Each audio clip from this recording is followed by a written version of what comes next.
.com।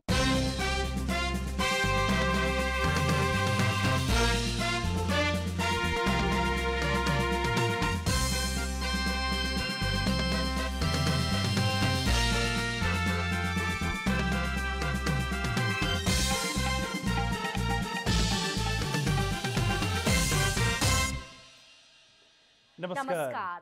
राति 8 बजेको जनता समाचारमा स्वागत छ। म अनिस्मा बस्नेत। म मिलन बजगाई। सबैभन्दा पहिले प्रमुख समाचार। विनियोजन विधेयकको सिद्धान्त र प्राथमिकतामा छलफल सकियो। स्वदेशी उत्पादन गरी आयात प्रतिस्थापन गर्नुपर्नेमा सांसदहरूको जोड। आन्तरिक विमानस्थलहरूबाट करिब 1.70 करोड बक्यौता असुली गर्न बाँकी। मुख्य जिम्मेवार उड्डयन प्राधिकरण रहेको समितिको ठहर। आर्थिक वर्ष 2079-80 का लागि बजेट ल्याउने सरकारको तयारी। श्रमिकका मुद्दा र रोजगारीलाई प्राथमिकतामा राख्न अर्थविदको सुझाव। पाकिस्तान सरकारले लगायो अति आवश्यक बाहेकका विलासिताका सामानहरूमा रोक। आर्थिक सङ्कटको निकासका लागि विभिन्न कार्यक्रमहरू सञ्चालन। र एएफसी एसिया कपका लागि नेपाली राष्ट्रिय फुटबल टोलीको घोषणा। 23 सदस्यीय टिमको नाम सार्वजनिक।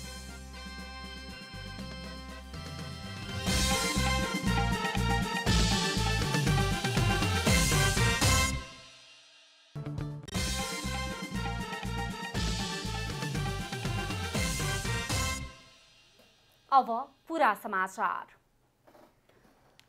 संघीय संसदमा विनियोजन विधेयकमाथिको छलफलमा भाग लिँदै सांसदहरूले पूर्वाधार विकासको कुरा गर्दा सामाजिक मुद्दाहरूलाई बिर्सन नहुने बताएका छन्। पूर्वाधारको विकास मात्रै विकासको मानक नभएको सांसदहरूको भनाइ छ। सांसद निरुदेवी पालले विनियोजन विधेयक महिला अल्पसंख्यक लगायतका विषयको सामाजिक उत्थानमा मौन बसेको बताउनु भएको छ। सोसियल इन्जिनियरिङका विषयहरू प्राथमिकतामा नपरेको, पूर्वाधारको विकास मात्र विकासको मापन नभएको उहाँको जिकिर छ। त्यस्तै सांसद शान्ता चौधरीले सामाजिक न्यायमा पहुँच र न्यायोचित वितरणमा समेत प्राथमिकता राख्नुपर्ने बताउनु भएको छ। उहाँले समावेशी विकास र सामाजिक न्यायका विषय उपेक्षित हुँदा कमलरी, सुकुम्बासी र तल्लो वर्गका गरिबका विषय प्राथमिकतामा नपरेको बताउनुभयो। धेरै विषयमा प्राथमिक मान्नु, कुनै पनि विषयलाई प्राथमिक नमान्नु हो। पूर्वाधार विकास गर्नु मात्र अपेक्षित सामाजिक विकास नहुन सक्छ। त्यो पक्ष विनियोजन विधेयकको सिद्धान्त र प्राथमिकता धेरै हदसम्म मौन र अन्यलग्रस्त रहेको पाइएको छ। सामाजिक ऐक्यबद्धता, आपसी सहिष्णुता, असल सांस्कृतिक अभ्यासको सम्बन्धमा विनियोजन विधेयकको सिद्धान्त र प्राथमिकता मौन रहेको पाइएको छ। सभामुख महोदय, सन्तुलित र समावेशी आर्थिक विकास भनेको के हो? सन्तुलित आर्थिक विकास गर्ने भन्ने नारा भित्र भूमिहीन, सुकुम्बासी, कमैया, कमलरी किन अटेनन्? 16 लाखको सङ्ख्यामा रहेको भूमिहीन सुकुम्बासीहरू किन यो सरकारको प्राथमिकतामा पर्दैनन्? सबैभन्दा तल्लो स्तरको जनसमुदायको आर्थिक वृद्धिमा योगदान नपुर्याई कसरी सामाजिक न्याय र आर्थिक वृद्धि हुन सक्छ? त्यस्तै सांसद विमला विश्वकर्माले जातीय उन्मूलन र महिलाको विषयमा विधेयक मौन भएको गुनासो गर्नुभयो। सांसद भरत कुमार शाहले जलस्रोत र ऊर्जाको कुरा गरिरहँदा अझै पनि डिजलको प्रयोग गरेर सिँचाइमा निर्भर नागरिकहरू प्रति युनिट 100 रुपैयाँ बराबर तिर्न बाध्य भएकाले खेतमा विद्युतीकरण गर्न सके प्रति युनिट 4 रुपैयाँमा नै सिँचाइ गर्न पाउने अवसर कृषकले पाउने बताउनुभयो। के छ भने यो कृषिमा वृद्धि गर्ने सिँचाइको कुरा आउँछ। सिँचाइमा हामीहरूले के छ भने यो अब यो विद्युत यत्रो छ, यसलाई हाम्रो किसानको खेतसम्म पुर्याउनु पर्यो। खेतसम्म पुर्याउने हामीले त्यसलाई त्योबाट हामीहरूले के भन्यौँ, त्यसबाट हामीले बोरिङ गाडेर गऱ्यौँ भने करिब 4 रुपियाँ युनिट पर्छ। तर अहिले किसानहरूले पम्पिङ सेटबाट गरिरहेको हुनाले 100 रुपियाँ युनिट पर्छ। डिजलबाट गर्दा 100 रुपियाँ युनिट छ। त्यसकारण हामीले खेतमा विद्युतीकरण गर्नुपर्ने छ। र अर्को कुरा अर्थमन्त्रीजीलाई एउटा ग्रामीण रोजगार। त्यस्तै सांसद जयपुरी घरतीले स्वदेशी सामान खपतमा प्रोत्साहन गर्ने मानसिकता निर्माणका योजना बनाउन आवश्यक भएको बताउनुभयो। उहाँले 15 सैयाको आधारभूत अस्पतालको कार्य छिटो सक्ने गरी गर्न एवं माध्यमिक तहसम्मको शिक्षा निशुल्क बनाउन जनशक्ति र पूर्वाधार निर्माणलाई प्राथमिकतामा राख्नुपर्ने आवश्यकता भएको औल्याउनुभयो।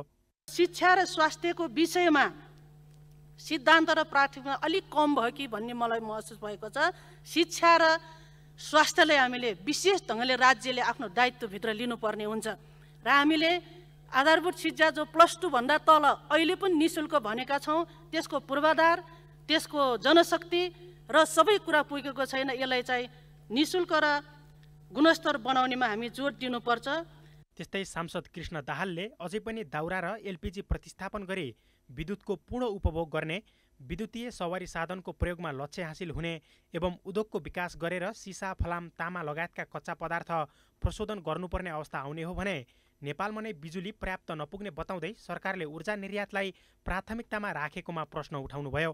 बिजुली बनाउने र बाहिर लिएर जाने कुरा गरिरहेका छौँ, बिक्री गर्ने कुरा गरिरहेका छौँ, जबकि हामीलाई नै पर्याप्त छैन। त्यो पर्याप्त हुनको निम्ति हामीलाई ठुल्ठुला मेगा प्रोजेक्टहरूको आवश्यकता छ। जुन कुरा सम्भव पनि छ, गाउँघरमा 90% कहाँ बिजुली गइसक्यो। अब अलिकति क्वालिटी दिने हो भने त्यहाँ हामीले चुलो बनाउन सक्छौँ, दाउरालाई विस्थापित गर्न सक्छौँ।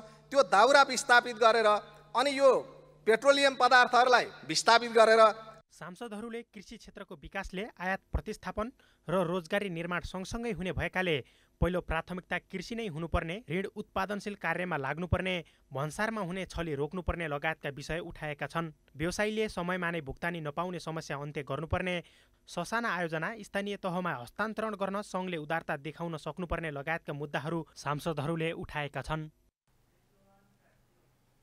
आर्थिक वर्ष 2079-80 को विनियोजन विधेयकको सिद्धान्त र प्राथमिकतामाथिको छलफलका क्रममा सांसदहरूले स्वदेशी उत्पादनमा जोड दिँदै आयात प्रतिस्थापन गर्नुपर्ने सुझाव दिएका छन्।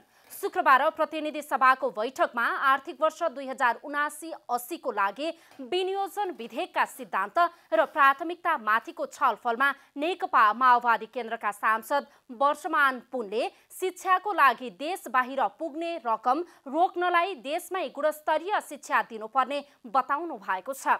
विदेश पढ्न जानेले पैसा लिएर जाँदा विदेशी मुद्रा सञ्चितमा समस्या भएको भन्दै सांसद पुनले देशमा गुणस्तरीय शिक्षा भएमा विदेशी मुद्रा सञ्चितमा सुधार हुने बताउनु भएको छ। यो वर्ष त्यो बढेर 24 अर्ब पुगेको छ। शिक्षा क्षेत्रको लागि मात्रै पढ्न जानेहरूले लिएर जाने पैसा मात्रै, विदेशी मुद्राको सञ्चितमा अलिकति समस्या त्यसले पनि पारेको छ भन्दा माध्यमिक तहमा हामी आत्मनिर्भर जस्तै भयौँ, गुणस्तरीय भयो हाम्रो। अब विश्वविद्यालय स्तरको शिक्षाले गुणस्तरीय बनाउने बित्तिकै एक हाम्रो शिक्षाको गुणस्तर बढ्छ, दोस्रो कुरो चाहिँ हाम्रा विदेशी मुद्राका चाहिँ सञ्चित लगायतका धेरै कुरा एकैसाथ सुधार गर्छ। त्यस्तै नेपाली कांग्रेसका सांसद गगन कुमार थापाले नेपाल मान्छे बेच्ने र माल सामान किन्ने देश भएको टिप्पणी गर्नुभयो। उहाँले कृषि प्रधान देश भएर कृषि उत्पादन आयात गर्नु परेको उल्लेख गर्दै आयातलाई घटाउनु पर्नेमा जोड दिनुभयो। किन्ने देश भएको छ, मान्छे बेच्ने, माल सामान किन्ने, त्यति नैमा हाम्रो घरधन्दा चलेको छ। हामी कृषि प्रधान देश भन्छौँ, तर आज बेलुका गएर हामीले आफ्नो भान्सा हेऱ्यौँ भने हाम्रो बारीको कुरा एकदमै थोरै, सबै कुरा विदेशबाट आएको कुरा, हाम्रो भान्सामा पाक्ने सबै कुराहरू विदेशबाट आएर र साँझ हामी कृषि प्रधान देश हो भनेर बस्ने हाम्रो अवस्था छ। सांसद थापाले नेपाली उद्योग प्रवर्धन गर्ने गरी बजेटको व्यवस्था गर्न अर्थमन्त्रीलाई आग्रह समेत गर्नु भएको छ। त्यसैगरी नेकपा एमालेका सांसद राजेन्द्र प्रसाद गौतमले अर्थमन्त्रीले प्रस्तुत गर्नु भएको विनियोजन विधेयकको सिद्धान्त स्पष्ट नभएको बताउनुभयो। अर्थतन्त्रमा तस्करी तन्त्र बढेको र पुँजी पलायन भइरहेको उहाँको भनाइ छ। यो विनियोजन विधेयकको सिद्धान्त पनि स्पष्ट छैन, बाटो पनि स्पष्ट छैन, कुन बाटो हिँड्ने हो।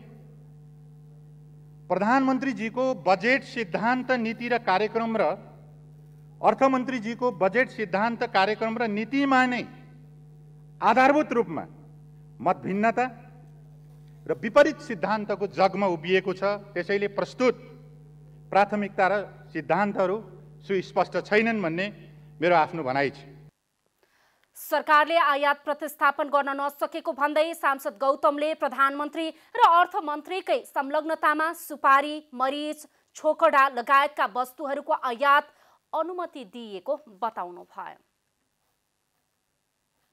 सभामुख अग्निप्रसाद सापकोटाले सामाजिक सञ्जालमा भाइरल यौन हिंसाको घटनाको सम्बन्धमा छानबिन गरी दोषीलाई कानुनी दायरामा ल्याउन सरकारलाई निर्देशन दिनुभएको छ। शुक्रबारको प्रतिनिधि सभा बैठकमा नेपाली कांग्रेसका सांसद गगन कुमार थापाले सामाजिक सञ्जालमा एक युवतीले आफूलाई बलात्कार भएको घटना सार्वजनिक गरेको उल्लेख गर्दै घटनामा संलग्न पीडकलाई कारवाही गर्न माग गर्नु भएको थियो। लगत्तै सभामुख सापकोटाले सांसद थापाको कुराप्रति आफ्नो गम्भीर ध्यानाकर्षण भएको भन्दै सो घटनाको सम्बन्धमा शीघ्र छानबिन गरी सत्य तथ्य पहिचान गर्न र दोषीलाई कानुनी दायरामा ल्याउन सरकारलाई निर्देशन दिनुभएको छ। प्रस्तुत गर्नुभएको यौन हिंसा सम्बन्धी विषयमा मेरो गम्भीर ध्यानाकर्षण भएको छ। सो सम्बन्धमा शीघ्र छानबिन गरी सत्य तथ्य पहिचान गर्न र दोषीलाई कानुनी दायरामा शीघ्र ल्याउन नेपाल सरकारलाई निर्देश गर्दछु। नेपाली कांग्रेसका सांसद गगन कुमार थापाले सामाजिक सञ्जालमा एक युवतीले 8 वर्ष अगाडि बलात्कृत भएको घटना सार्वजनिक गरेको उल्लेख गर्दै अभियोग लागेको व्यक्तिलाई अनुसन्धानको दायरामा ल्याउन सरकार समक्ष माग गर्नुभयो। उहाँले बलात्कारको घटनाको हदम्यादको सम्बन्धमा पनि पुनर्विचार गर्नुपर्ने बताउनुभयो। तत्कालै जसलाई अभियोग लागेको छ तत्कालै अनुसन्धानको दायरामा ल्याउनका निम्ति हार्दिक आग्रह गर्न चाहन्छु र यही संसदबाट बनाएको बलात्कार सम्बन्धी कानुन हाम्रो फौजदारी संहिताको खास गरिकन हदम्याद सम्बन्धी विषयका सन्दर्भमा पुनर्विचार गर्न पनि सरकारलाई निर्देशन दिनका लागि सम्माननीय सभामुखलाई हार्दिक अनुरोध गर्न चाहन्छु। एक युवतीले केही दिन अघि सामाजिक सञ्जाल मार्फत आफूलाई 8 वर्ष अघि सुन्दरी प्रतियोगिताको आयोजकबाट बलात्कार भएको घटना सार्वजनिक गरेकी थिइन्। उनको न्यायको लागि सामाजिक सञ्जालमा चर्को आवाजहरू आएका छन् भने पीडकलाई कानुनी दायरामा ल्याउन माग गरिएको छ। नेपाल नागरिक उड्डयन प्राधिकरणले आन्तरिक विमानस्थलहरूबाट मात्रै करिब 1 अर्ब 70 करोड बक्यौता रकम असुली गर्न नसकेको पाइएको छ। संघीय संसद अन्तर्राष्ट्रिय सम्बन्ध समितिको शुक्रबारको बैठकमा नागरिक उड्डयन सम्बन्धी समस्या र समाधान उपसमितिले पेश गरेको प्रतिवेदनमा प्राधिकरणले आन्तरिक विमानस्थलहरूबाटै सो बक्यौता रकम असुली गर्न नसकेको उल्लेख गरिएको हो। उपसमितिका संयोजक दिव्यमणि राज भण्डारीले विदेशी विमानस्थलहरूबाट पनि बक्यौता रकम असुली गर्न प्राधिकरणले नसकेको जानकारी दिँदै त्यसको मुख्य कारण गैर जिम्मेवारीपन रहेको बताउनुभयो। उपसमितिको प्रतिवेदनमा नेपाल वायुसेवा निगममा नयाँ नेतृत्व आए पनि त्यसले बोर्ड बैठक समेत बोलाउन नसकेको भनिएको छ।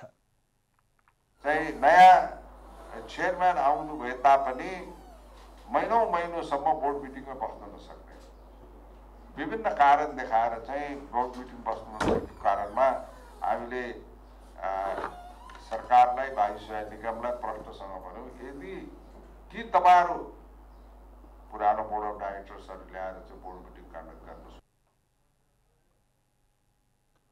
उपसमितिका संयोजक राज भण्डारीले विमान सेवाको माध्यमबाट मुलुकको पर्यटन क्षेत्रको विकास गर्ने कुनै पनि सोच सम्बन्धित निकायसँग नरहेको बताउनुभयो। नेपाल नागरिक उड्डयन प्राधिकरण र नेपाल वायुसेवा निगमको पुरानै संरचना र सोही अनुसारको सोचको कारण यसले प्रगति गर्न नसकेको निष्कर्ष समेत उपसमितिको प्रतिवेदनमा निकालिएको छ। यहाँ पुरानो सिस्टम र नेग्लिजेन्सीले गर्दाखेरि यो एउटा प्रफिटेबल अर्गनाइजेसन, एउटा राम्रो बिजनेस लाइक अर्गनाइजेसनबाट जानुपर्ने यो नेपाल नागरिक उड्डयन प्राधिकरण र नेपाल वायुसेवा निगम चाहिँ जुन तरिकाले जानुपर्ने त्यो चिज गइरहेको देख्थेँ र मैले व्यक्तिगत रूपले पनि आफ्नो एक्सपिरियन्स अनुसार। उपसमितिको प्रतिवेदनमा नागरिक उड्डयन सम्बन्धी समस्या र ती समस्याहरूको समाधानका लागि सरकार र सम्बन्धित निकायलाई समितिले जिम्मेवार भएर काम गर्न सचेत गराउनुपर्ने सुझाव पनि दिएको छ।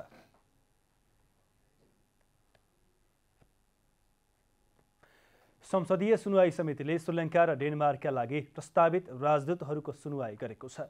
शुक्रबार सिंहदरबारमा बसेको समितिको बैठकले श्रीलङ्काको लागि प्रस्तावित राजदूत वासुदेव मिश्र र डेनमार्कको लागि प्रस्तावित राजदूत प्राध्यापक डाक्टर राम स्वार्थ रायको विरुद्धमा परेका उजुरीमा सुनवाई गरेको हो। समितिका सभापति लक्ष्मणलाल कर्णले प्रस्तावित द्वय राजदूत विरुद्ध उजुरी परेकोले स्पष्टीकरण सोधिएको बताउनुभयो। उहाँले प्रस्तावित राजदूतबाट प्राप्त कागजात अध्ययन कार्यदललाई बुझाएको र द्वय राजदूत विरुद्धको परेको उजुरीको सम्बन्धमा शिक्षा, विज्ञान तथा प्रविधि मन्त्रालय, परराष्ट्र मन्त्रालय र अख्तियार दुरुपयोग अनुसन्धान आयोगलाई 9 गतेसम्ममा जवाब दिन माग गरेको बताउनुभयो।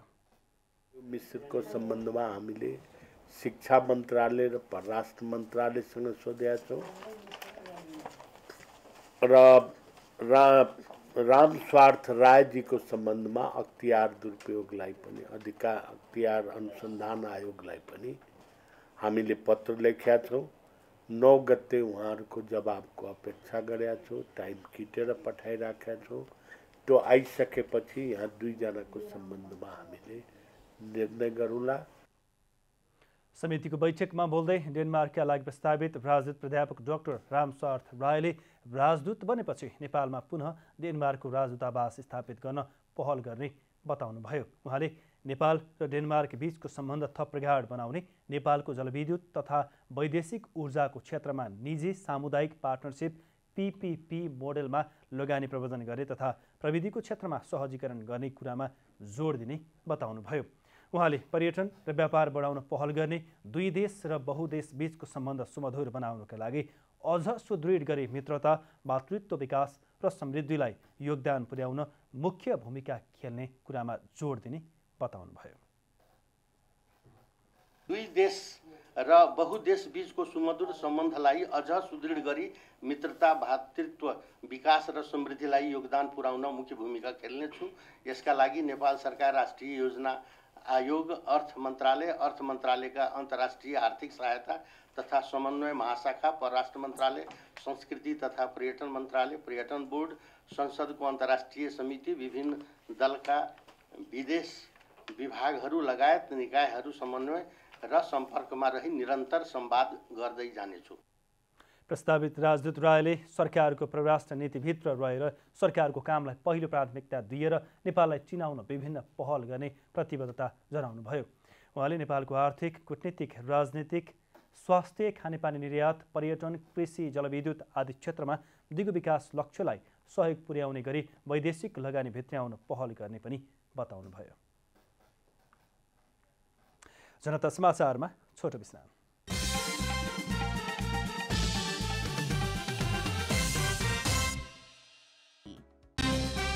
विनियोजन विधेयकको सिद्धान्त र प्राथमिकतामाथिको छलफल सकियो।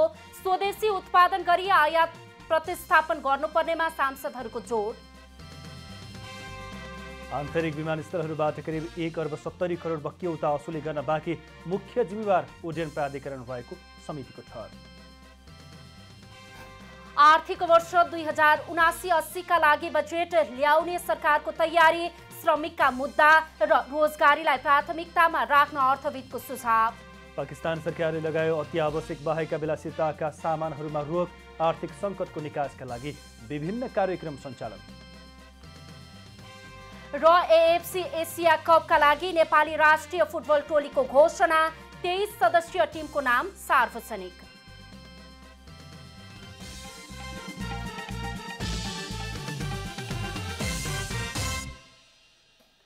जनता समाचारमा अब थप समाचार।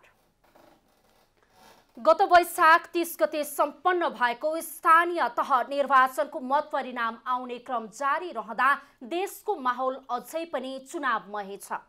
राजनीतिक दलका नेता कार्यकर्ता मात्र नभई सर्वसाधारणको समेत ध्यान चुनावी माहौलतिर हुँदा केही दिन अघि सामाजिक सञ्जालमा एक युवतीले आफूले 8 वर्ष अघि भोगेको यौन दुर्व्यवहारको घटना सार्वजनिक गरेपछि त्यसले सबैलाई स्तब्ध बनाएको छ।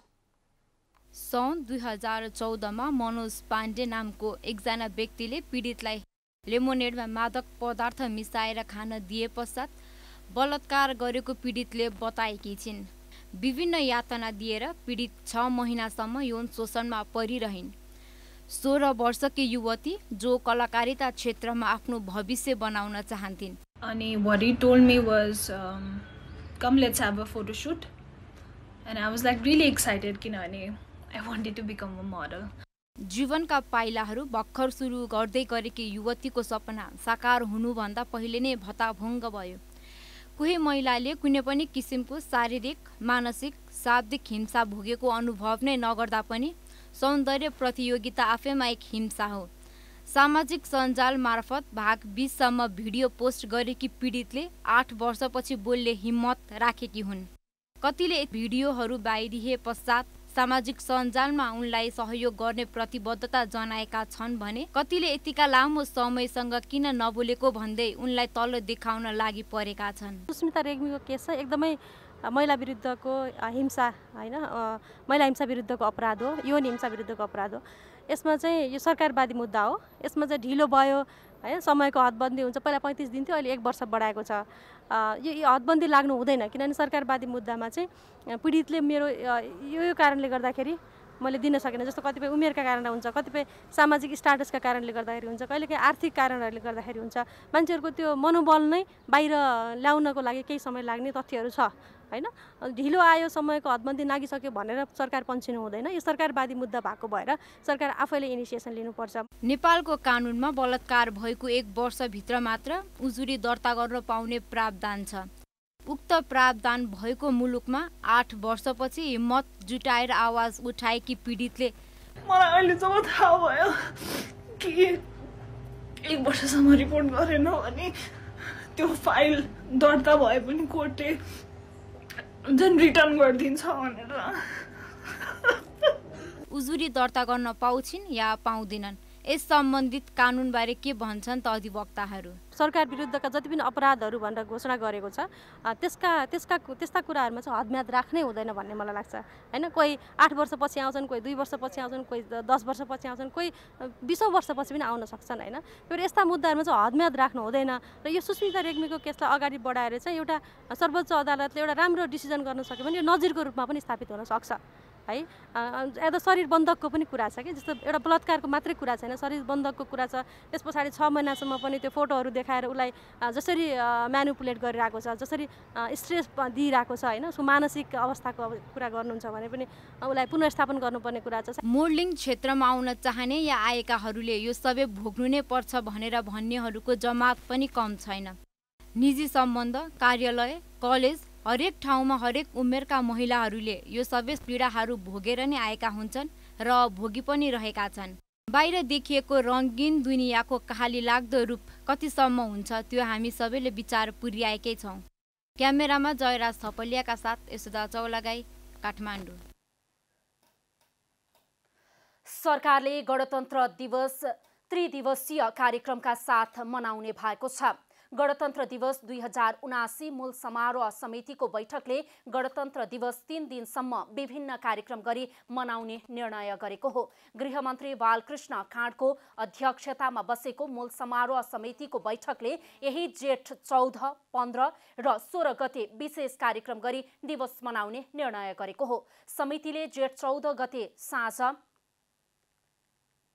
सङ्घ, प्रदेश र स्थानीय तहका सबै सरकारी कार्यालयले राष्ट्रिय झण्डा एवं ब्यानर सजाएर साँझ दीपावली गर्ने र आम नागरिकलाई दीपावली गर्न अनुरोध गर्ने निर्णय गरेको छ। यस्तै 15 गते राष्ट्रपति विद्यादेवी भण्डारीको समुपस्थितिमा सैनिक मञ्च टुडीखेलमा मूल समारोह आयोजना गरिने र उक्त दिन हेलिकप्टरबाट पुष्पवृष्टि र झण्डा प्रदर्शन समेत गरिने बताइएको छ।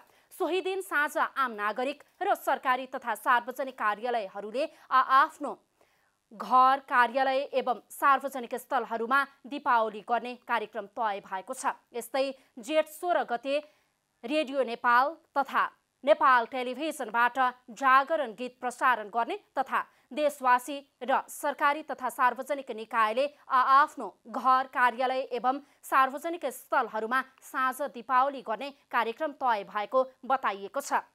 त्यस्तै विदेश स्थित नेपाली राजदूतावास, नियोग तथा वाणिज्य दूतावासहरूमा राष्ट्रिय झण्डा फहराउने र दीप प्रज्वलन गर्ने निर्णय पनि मूल समारोह समितिले गरेको छ। गत वैशाख 30 गते सम्पन्न स्थानीय तह निर्वाचनको मत परिणाम आउने क्रम जारी रहेको छ। हालसम्म नतिजा सार्वजनिक भएका पालिकाहरू मध्ये नेपाली कांग्रेस 297 पालिकामा विजयी हुँदै अग्र स्थानमा रहेको छ। त्यसैगरी नेकपा एमाले 185 स्थानमा जित हात पारेको छ भने नेकपा माओवादी केन्द्रले 114 स्थानमा सफलता प्राप्त गरेको छ।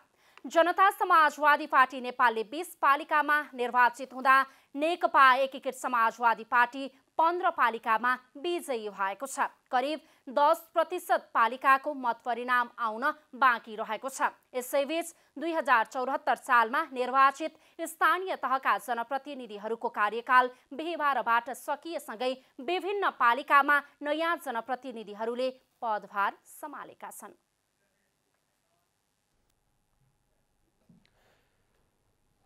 गत वैशाख 30 गते सम्पन्न स्थानीय तह निर्वाचनको मतदानका क्रममा बाजुरा जिल्लाको बुढीगङ्गा नगरपालिकाको पुनः मतदान गर्न नेपाली कङ्ग्रेसले माग गरेको छ। विभिन्न मतदान केन्द्रमा नेकपा एमालेका कार्यकर्ताहरूले नेपाली कङ्ग्रेसका उम्मेद्वार र प्रतिनिधिहरूलाई आक्रमण गरी घाइते बनाउने, मतदान केन्द्रबाट लखेट्ने, थुन्चे गर्ने र मतदान केन्द्र आफ्ना कार्यकर्ताको नियन्त्रणमा राखी बुथ कब्जा गरी फर्जी मत हालेको घटनाप्रति नेपाली काङ्ग्रेसको गम्भीर ध्यानाकर्षण भएको जनाएको छ। भयरहित वातावरणमा स्वविवेकले मतदाता स्वयंले मतदान गर्न पाउने संवैधानिक अधिकारलाई चुनौती दिँदै नेकपा एमालेका तर्फबाट सो नगरपालिकामा भएको बाहुबलको प्रयोग र बुथ कब्जा जस्तो अलोकतान्त्रिक कार्यको नेपाली काङ्ग्रेसले विज्ञप्ति जारी गरी घोर निन्दा र भत्सना गरेको हो। निर्वाचनमा खटिएका सुरक्षाकर्मी, राष्ट्र सेवा कर्मचारी, विभिन्न राजनीतिक दलका उम्मेद्वार तथा प्रतिनिधि र मतदातालाई सुरक्षित राख्नका लागि निषेधाज्ञा जारी गर्नु परेको घटनाले स्थिति निकै भयावह भएको स्पष्ट गरिएको उल्लेख छ। बढ्दो असुरक्षा र भयरहित वातावरणमा निर्वाचन गर्ने अवस्था नभएका कारण सदरमुकाम पुगेर राजीनामा दिइसक्नुभएका निर्वाचन अधिकृतलाई घेराबन्दीमा पारेर कब्जा गरिएका मतदान केन्द्रका मतपेटिकाहरू बुझ्न बाध्य पारिएकोले नगरपालिकामा भयरहित वातावरणमा स्वच्छ र निष्पक्ष निर्वाचन हुन नसकेको विज्ञप्तिमा जनाइएको छ।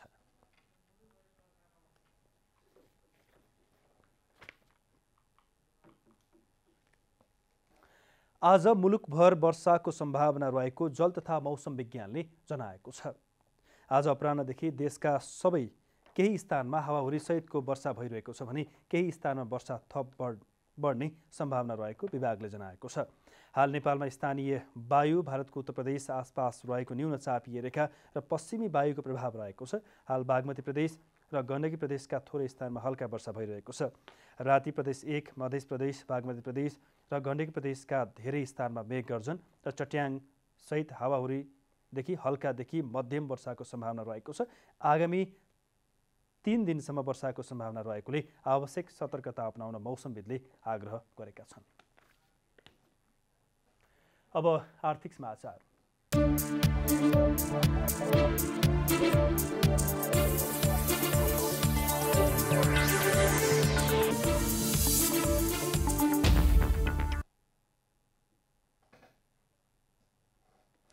सरकारले आगामी आर्थिक वर्ष 2079-80 का लागि बजेट ल्याउने तयारी गरिरहेको छ। सङ्कट उन्मुख अर्थतन्त्र र बजेट एवं नीति तथा कार्यक्रममा उठाउनै पर्ने विषयबारे सरकारवाला विभिन्न क्षेत्रहरूबाट सरकारलाई सुझाव दिने काम भइरहेको छ। यसैबीच श्रमिकका मुद्दा र रोजगारी पनि प्रमुख रूपमा उठान भएको छ।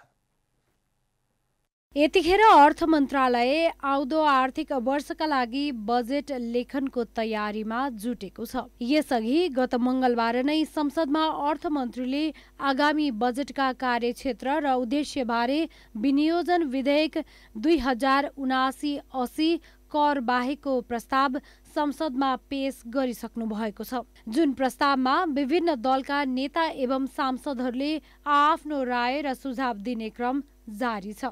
यसैबीच मुलुकको हरेक परिवर्तनका योद्धा एवं साक्षी मानिने श्रमिक वर्ग र श्रमसँग सम्बन्धित मुद्दालाई आगामी नीति तथा कार्यक्रम एवं बजेटमा समेट्नुपर्ने जोडदार माग उठेको छ। खास गरिकन सोझै भन्नुपर्ने हुन्छ, अप्ठ्यारो मान्नु पर्दैन। आज जीवन निर्वाह गर्न पुग्ने पारिश्रमिक नहुँदाखेरि वास्तवमा चाहिँ श्रमिकहरूको अवस्था नाजुक छ। बिलो पोभर्टीमा छन्, काम त गरिरहेका छन्, तर के छ भने न्यून पारिश्रमिक, न्यून तलब भत्ता छ। त्यसैले हामी पहिलोमा के गर्न चाहन्छौँ भनेदेखि जीवन धान्न पुग्ने खालको पारिश्रमिक कम्तीमा 30,000बाट यो पारिश्रमिकको चाहिँ के छ निर्धारण गर्नुपर्छ भन्ने मागलाई हामीले आजको यो फोरम मार्फत उठाउँदै हामी सरकारसम्म माग लिएर जाने तहमा गइरहेका छौँ। र त्यसो त गणतन्त्रको उदयपछि हरेक सरकारले समाजवादलाई आफ्नो मूल नारा बनाउँदै आए पनि तल्लो तहका ज्याला मजदुरी गर्ने र विभिन्न पेसामा आबद्ध श्रमिक, चाहे त्यो देशमा होस् या विदेशमा, उक्त मुद्दामा राजनीतिक दल खासै केन्द्रित भएको भने पाइँदैन। सरकारको नीति तथा कार्यक्रममा यी मुद्दालाई प्रभावकारी रूपमा सम्बोधन गर्न गराउन कार्यपत्रकै रूपमा विभिन्न बुँदागत रूपमा सुझाव दिइएको छ। कार्यक्रम र बजेटमा श्रमिकका विशेष एजेन्डा 4 कृषि उत्पादनको बिक्रीको प्रत्याभूति। हाम्रा श्रमिकहरू विदेश जानुको मूल कारण कृषि नाफामूलक भएन, लगानी पनि उठ्दैन, बिक्दा पनि बिक्दैन, जतिखेर किसानहरूले चाहिँ टमाटर उत्पादन गर्छन् हाम्रो लालबन्दी सर्लाहीतिरको, अनि सिजनमा चाहिँ 5 रुपियाँ किलो बिक्दैन, अनि त्यो चाहिँ संरक्षित गर्ने त्यसलाई चाहिँ सुरक्षित गर्ने व्यवस्था नहुँदाखेरि 5 रुपियाँ किलो बेचेर 2 महिनापछि आफैले चाहिँ खानुपर्दा 60 रुपियाँ किलो 120 रुपियाँ किलो किन्नुपर्ने जुन स्थिति छ त्यसलाई अन्त्य गर्नुपर्दछ। आगामी बजेटलाई उत्पादनमुखी बनाउन जोड दिनुपर्ने र त्यसका लागि सबै वर्गलाई र सबै प्रकारका शक्ति र साधनलाई अधिकतम परिचालन गर्नुपर्नेछ। हामी चाहिँ नि कृषिको मात्रै पनि विकास गर्न सक्छौँ। उद्योग कसरी विकास गर्ने, उद्योग विकास गरिरहँदाखेरि हामीले जबसम्म राष्ट्रिय उद्योग धन्दाहरू विकास गर्न सक्दैनौँ, हाम्रो देशमाथि आधारित उद्योगहरू, हाम्रो देशका कच्चा पदार्थ साधन स्रोतहरूमाथि आधारित उद्योगहरू, तबसम्म हाम्रो राष्ट्रिय उद्योग बन्न सक्दैन, मुलुक औद्योगिकरणतर्फ पनि जान सक्दैन। त्यो भनेको के हो त? हामीसँग कृषिजन्य उद्योगहरू अनेकन उद्योगहरू हामी बनाउन सक्छौँ। त्यस्तै गरेर हामीले वनजन्य उद्योगहरू बनाउन सक्छौँ। त्यसै गरेर हामीले चाहिँ नि विभिन्न ढङ्गका जस्तो पर्यटनजन्य उद्योगहरू बनाउन सक्छौँ, खानीजन्य उद्योगहरू बनाउन सक्छौँ, होइन, जलजन्य उद्योगहरू बनाउन सक्छौँ। यस्ता उद्योगहरू हाम्रा राष्ट्रिय उद्योगहरू हुन्छन्। ती उद्योगहरूलाई पनि हामीले यी तीनटै क्षेत्रबाट विकास गर्न सक्यौँ भने मात्रै राष्ट्रिय अर्थतन्त्र र राष्ट्रिय औद्योगिकरणको जग बस्छ। अनि यो आर्थिक फड्को मार्ने उद्देश्य प्राप्तिका लागि रोजगारी र उत्पादकत्व बढाउनु पर्नेछ। अवसर, श्रमको उचित मूल्यसँगै सामाजिक सुरक्षाको व्यवस्था भएमा यी कुरा असम्भव पनि छैन। यसका लागि सरकारले श्रम क्षेत्रको व्यवस्थापन र यसबारे आवश्यक नीति आगामी बजेटको कार्यक्रममा समेट्न पर्ने देखिन्छ। क्यामेरामा प्रदीपमान सिंहका साथमा रूपा घिमिरे, काठमाडौँ। जनता समाचारमा छोटो विश्राम।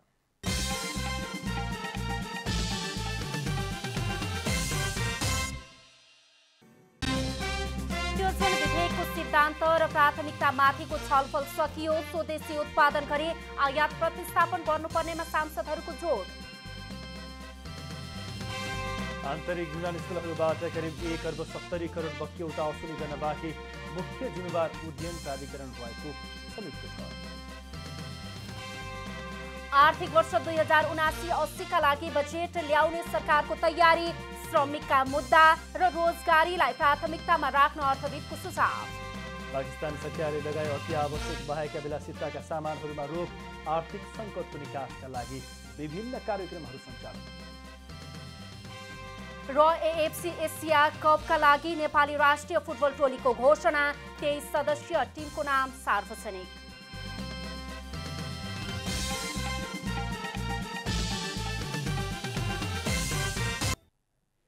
अब खेलकुद समाचार।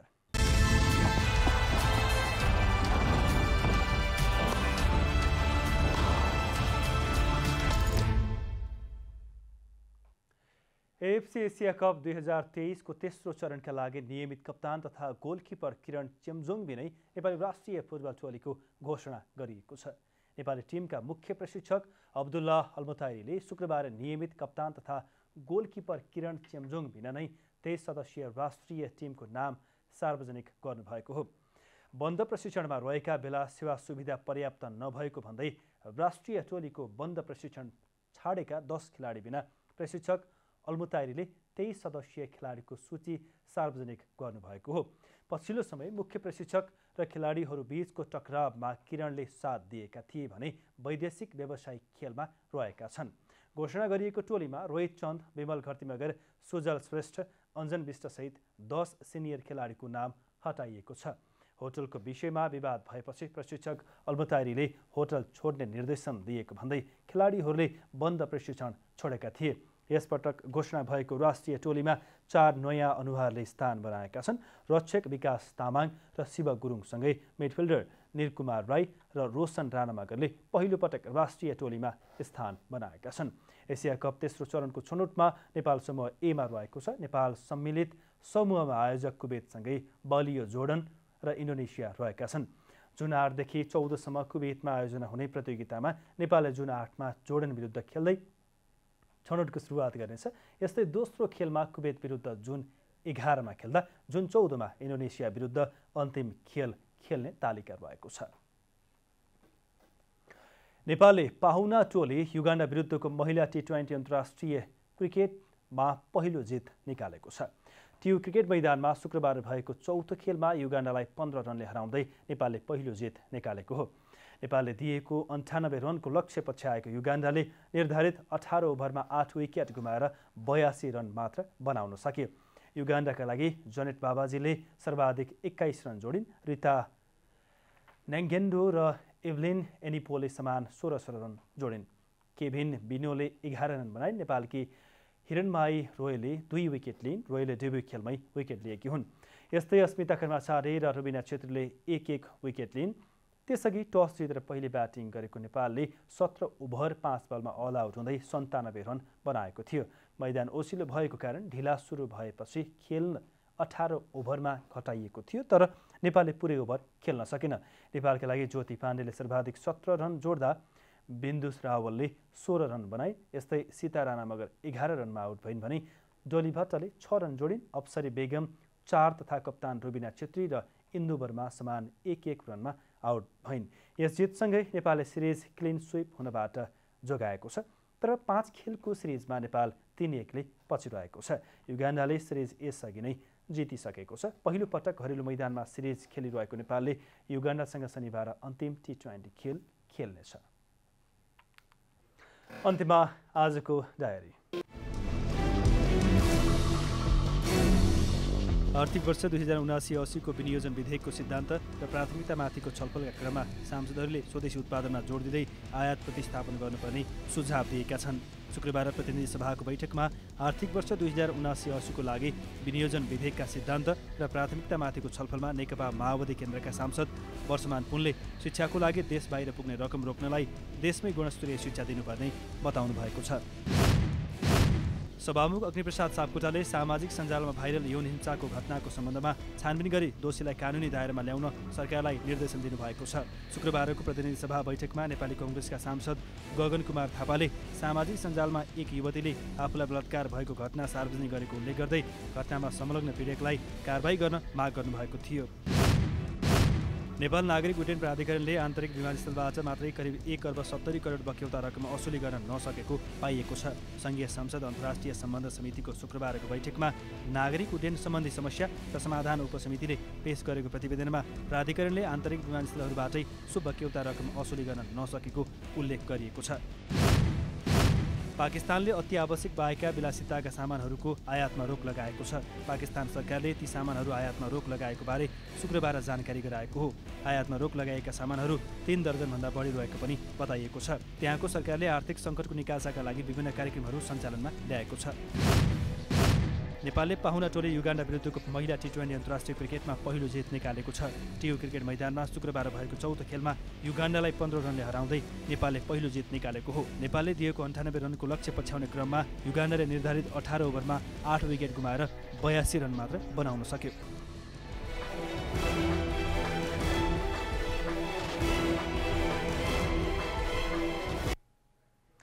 जनता समाचार अहिलेलाई यति नै।